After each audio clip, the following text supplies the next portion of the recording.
Halo Bre, kembali lagi di Wong Kampung Channel. Di video kali ini, kita akan membahas film yang dirilis tahun 2019 yang berjudul Beautiful Ghost in Red Dress.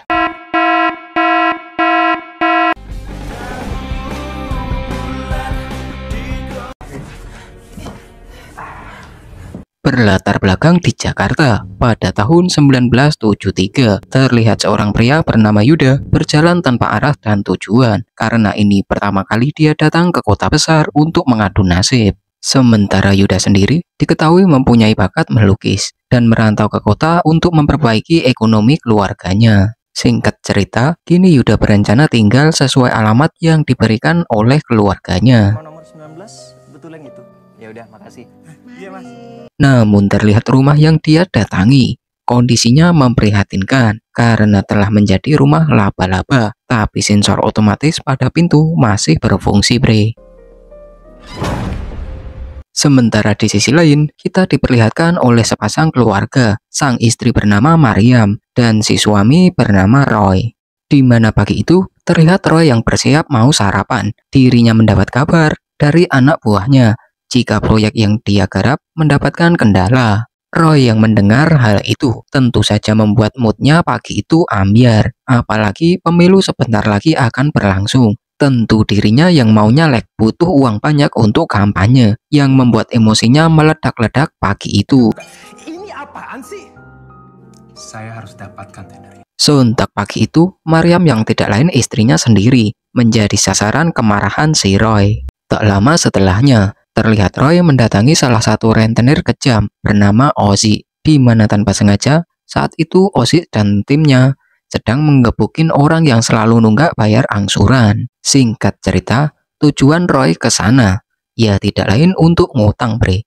Di sana Roy berjanji jika proyeknya lancar, dia akan segera mengganti 2 kali dari nominal yang dipinjam. Tapi di sana Ozzy berkata, jika Roy tidak bisa mengembalikan uang itu, maka nasibnya akan seperti orang yang tadi. Banyak sekali pintu yang harus saya ketuk. Jadi berapa lama lu bisa balikin? Besoknya uang muka bisa langsung keluar, Bang. Lanjut ke sisi lain, di mana Yuda terlihat frustasi karena kehabisan ide untuk mengembangkan bakatnya. Namun di saat bersamaan, tak sengaja dia melihat Mariam lewat di depan rumahnya.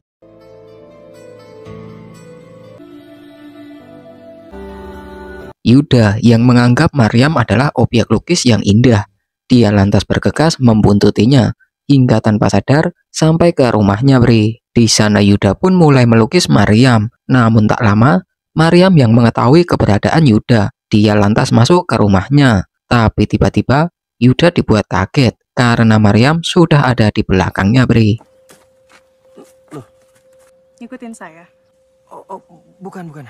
Yuda yang dikenal pria baik dan sopan pun meminta maaf pada Mariam. Dia juga menawarkan lukisannya itu sebagai tanda permintaan maafnya, sekaligus meminta pada Mariam untuk menjadi objek lukisnya. Hingga tiba malam harinya, di mana Mariam yang mengetahui suaminya pulang, dia meminta izin agar dirinya diperbolehkan untuk dilukis. Tapi Roy yang saat itu lagi dilanda krisis, membuat dirinya menolak permintaan Mariam karena dianggap membuang-buang uang untuk membayar pelukis. Namun Mariam berkata jika semua itu gratis. Lantas Roy pun mengizinkannya. Pesennya nggak bayar. Kalau gratis ya kamu mau pesen 10 juga boleh. Tanpa berlama-lama, keesokan harinya Mariam mendatangi Yuda. Di sana dia berkata jika dirinya bersedia dilukis. Bahkan mereka berkenalan dan menjadi awal benih-benih perasaan, Bre. Nama saya Yuda.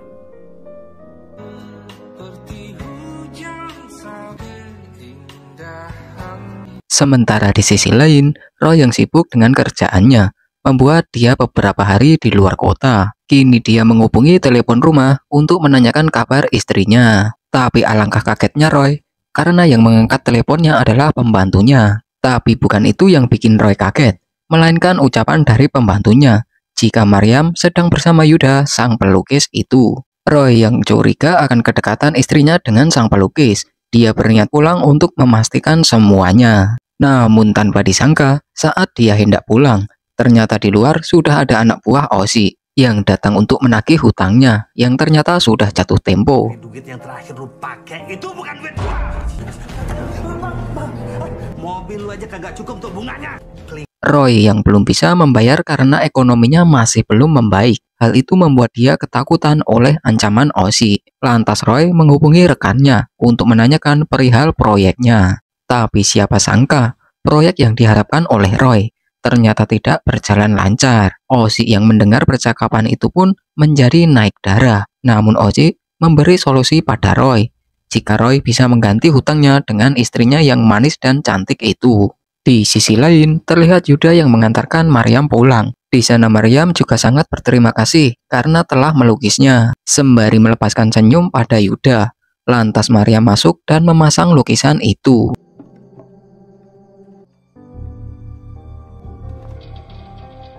Tanpa Maryam sadari, ternyata ada seseorang yang telah mengawasinya. Tak lama, Maryam yang merasa jika ada yang aneh di rumahnya, di mana kucing hitamnya saat itu tidak nongol seperti biasanya.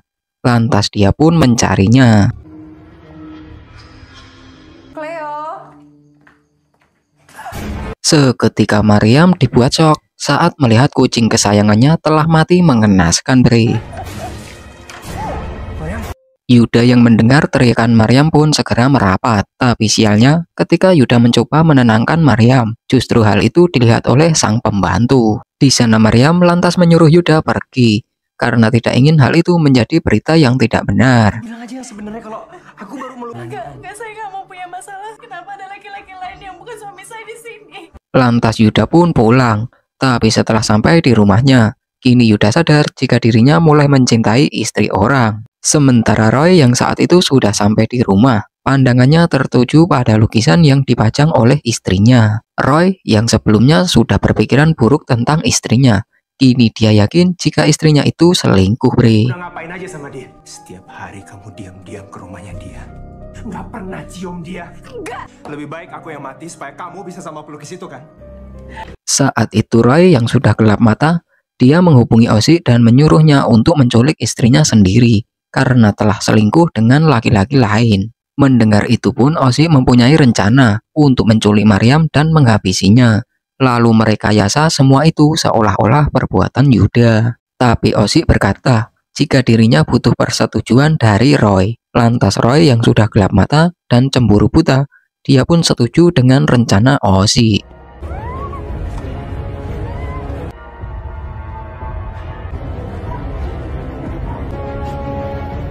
Singkat cerita, setelah berhasil menculiknya, mereka membawanya ke suatu tempat. Di sana Ozzy juga memperbolehkan anak buahnya untuk membajak sawah Maryam. Jangan sampai rusak. Siap bang. Pelan-pelan aja. Saya pakai ya, biar cantik. Lain halnya dengan Ozzy sendiri, yang ternyata lebih suka battle pedang dengan Yuda. Namun Maryam yang mempunyai keahlian bela diri, membuat dirinya bisa lolos dari preman yang sudah siap membajak sawahnya.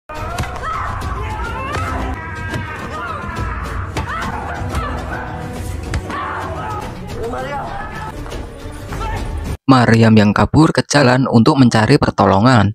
Hingga sesampainya di suatu jembatan, Maryam yang melihat mobil akan melintas. Dia pun mencoba memberhentikan mobilnya, tapi sayangnya Maryam. tak disangka, ternyata yang mengendarai mobil itu adalah Ozzy. Dia lantas menyuruh anak buahnya untuk segera menghabisinya. Tenang Maryam. Sementara Yuda yang sudah terluka parah, dia hanya bisa melihat dari kejauhan, menyaksikan kebiadaban yang mereka lakukan.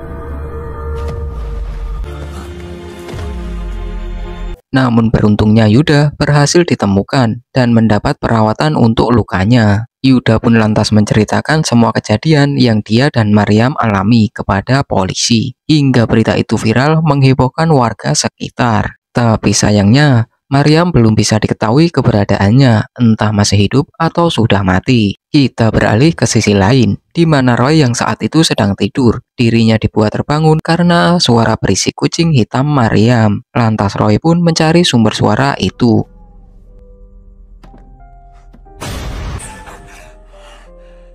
Roy pun sedikit lega karena semua itu ternyata hanya mimpi saja. Namun tiba-tiba Singkat cerita, keesokan harinya, di warung kopi Bang Otan, warga mulai mengaku melihat penampakan hantu Mariam di jembatan, di mana sering menampakkan wujudnya di malam hari, Bre. Saya lihat sendiri, kakinya nggak napak. Saya sampai mau baca ayat kursi, terus Pak RT baca. Enggak hafal. Hingga tiba suatu malam, di mana salah satu anak buah Ozzy berhenti dan berniat buang air kecil di dekat jembatan. Saat itu juga terdengar suara cekikikan.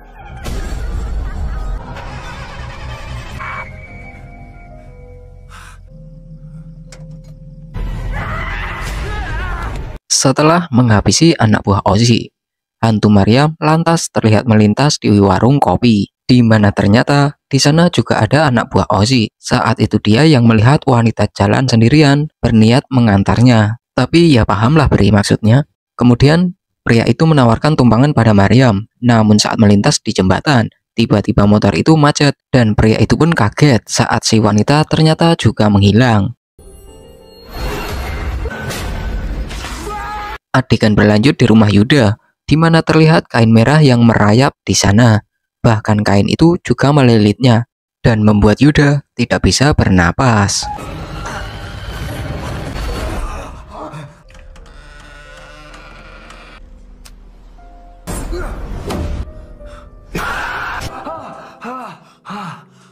Hingga tiba keesokan harinya, di mana warga dibuat gempar oleh penemuan dua mayat yang tergantung di jembatan. Warga menjadi khawatir jika kematian itu berkaitan dengan hantu Mariam, karena saat itu lagi marak-maraknya kabar hantu Mariam yang suka muncul di sana. Di sisi lain, Ozzy sendiri tidak percaya akan hal itu. Lain halnya dengan para anak buahnya, di mana mereka semua khawatir menjadi korban berikutnya. Masa abang masih nggak percaya? Kagak pernah gue ketemu yang namanya hantu. Dan ternyata kekhawatiran anak buah Ozzy benar terjadi, di mana malam harinya hantu Mariam kembali meneror anak buah Ozzy. Tak hanya menerornya, bahkan mereka dibuat sama seperti rekan mereka sebelumnya, Bre. Kita beralih pada Ozzy, di mana saat dia pulang, dia merasakan rumahnya yang tidak seperti biasanya, di mana malam itu suasana seperti di film horor, sepi dan berkabut, sampai saat Ozzy mengetahui jika anak buahnya sudah terkapar di kamar mandi. Ozzy dengan sedikit gelisah kini mulai percaya dengan ucapan anak buahnya dan juga mengenai kabar hantu Mariam. Kemudian Ozzy memutuskan pergi ke rumah Yuda karena dia pikir jika bersama Yuda, hantu Mariam tidak akan menerornya. Yuda yang mengetahui semuanya pun tentu murka pada Ozzy, tapi di sana Ozzy berkata jika dia hanyalah disuruh oleh seseorang.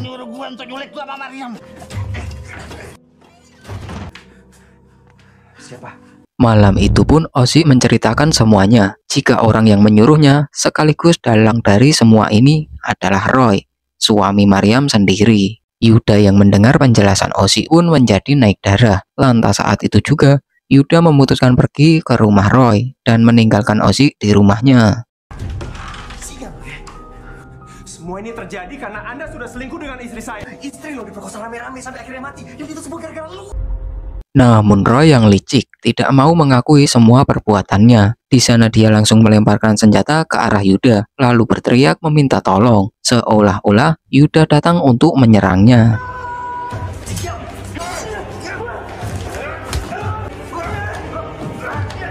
Dan benar saja, tak lama warga yang mendengar kegaduhan itu saling berdatangan. Di sana warga melerai mereka. Yuda juga mulai memberi penjelasan jika Roy lah yang harus bertanggung jawab atas kematian istrinya. Yuda mengaku jika informasi itu diperoleh atas pengakuan dari orang suruhan Roy. Namun warga tidak percaya begitu saja. Kemudian Yuda pun mengajak warga ke rumahnya untuk menemui Ozzy. Tapi siapa sangka Yuda yang sampai di rumahnya mendapati pintunya terbuka lebar dan juga lampunya mati.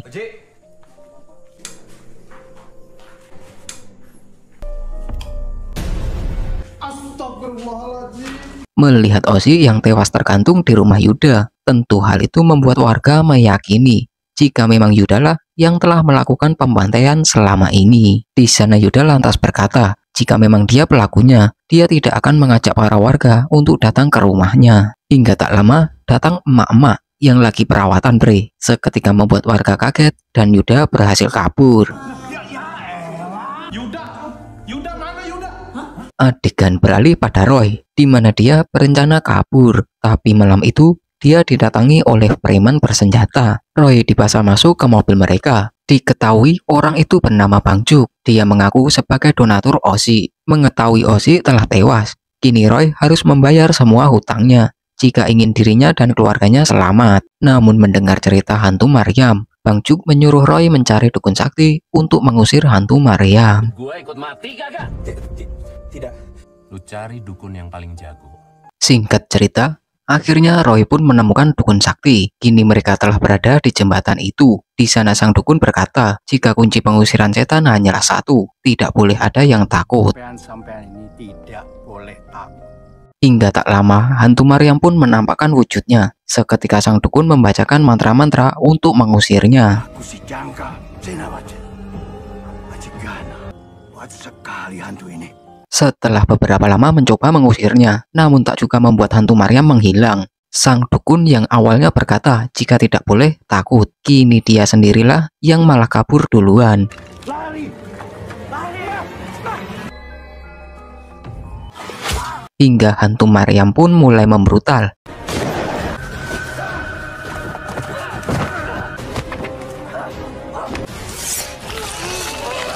Kini tinggallah Roy di sana. Dia meminta maaf pada Maryam dan memohon agar tidak membunuhnya. Yuda yang ternyata sudah berada di sana. Dia juga mencoba menghentikan Maryam karena dia tahu jika Maryam belum meninggal. Di mana ternyata Yuda tanpa sengaja menemukan tempat persembunyian Maryam yang tidak lain di mana tempat Maryam pernah dilatih oleh ayahnya sendiri yang merupakan pasukan khusus negara. Mendengar hal itu, Roy pun mendekat pada Maryam dan memohon kepadanya agar memaafkan dirinya. Di mana akhirnya Maryam pun luluh dengan kata-kata manis dari mulut si Roy. Aku sudah melakukan kesalahan yang sangat besar. Aku sayang kamu, Maryam. Aku sayang kamu. Aku juga sayang kamu. Tapi tiba-tiba di kejauhan, Yuda diserang oleh anak buah Bang Juk. Seketika Maryam pun segera menolongnya. Setelah menyelamatkan Yuda, tanpa Maryam sadari, Roy mendekat dan menusuknya dari belakang.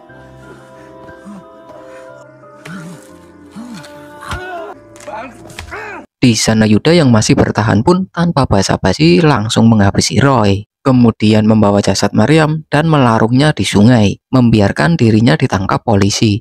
Sekaligus membiarkan jika cerita si manis jembatan Ancol itu ada. Semua orang ingin bahagia, namun hanya sebagian orang yang benar-benar bisa merasakannya. Menurut kalian gimana mengenai cerita ini, Bre? Silahkan tulis di kolom komentar. Kita cukupkan video kali ini. Terima kasih, sampai jumpa di video selanjutnya.